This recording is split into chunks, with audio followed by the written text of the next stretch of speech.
Kryeministri Edi Rama ka reaguar edhe një herë lidhur me sulmet online që kanë prekur 10 biznese shqiptare të sektorit të turizmit, duke i cilësuar ato si një goditje të qëllimshme ndaj ekonomisë dhe sipërmarrjes vendase në kulmin e sezonit turistik. Në një postim në rrjetin social X, kreu i qeverisë deklaroi se fushata e komenteve dhe vlerësimeve negative në platformën Google nuk ishte një veprim i rastësishëm, por një sulm i organizuar me motive politike që sipas tij synojnë të dëmtojnë reputacionin e hoteleve, bujtinave dhe restoranteve shqiptare. Ekonomia jone e turizmit u godit pabesisht nga terrori digital, mbi sipërmarrjen mirëpritëse në kulmin e sezonit. Një organizim i motivuar politikisht u kthye në agresionin ekonomik kundër vendit dhe familjeve që jetojnë në turizëm. Kryeministri hodhi akuzat të drejtpërdrejta ndaj organizatorëve të protestës që zhvillohej në kryeqytet, duke i bërë përgjegjës për organizimin e asaj që e quajti terror digital ndaj industrisë së turizmit. Johona e një turpjalla shqiptar që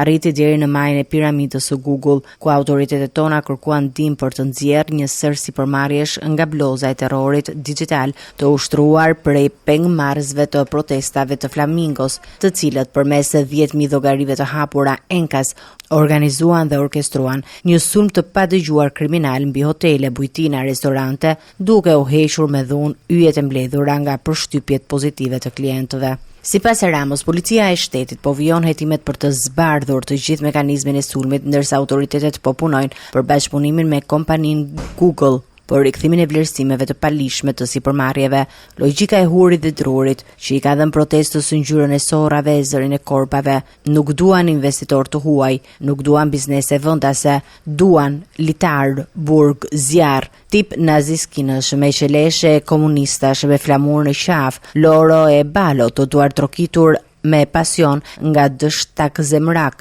të rënë nga vakti, plot urrëtie, ligësi e mediokritet të pangushëllueshëm. Policia vijon me hetimet e skemës kriminale, ndërkohë që me ndihmën e Google-it, faqet e sipërmarrjeve po u rikthehen yjet e merituara me punë mund të madh. Nga verifikimet paraprake të policisë, rezulton se mbi 10.000 llogari të dyshuara si terreme kanë publikuar brenda një kohe të shkurtër komente dhe vlerësime negative mbi biznese turistike me synim për të krijuar një perceptim të rrem dhe për të dëmtuar artificialisht imazhin e tyre në internet.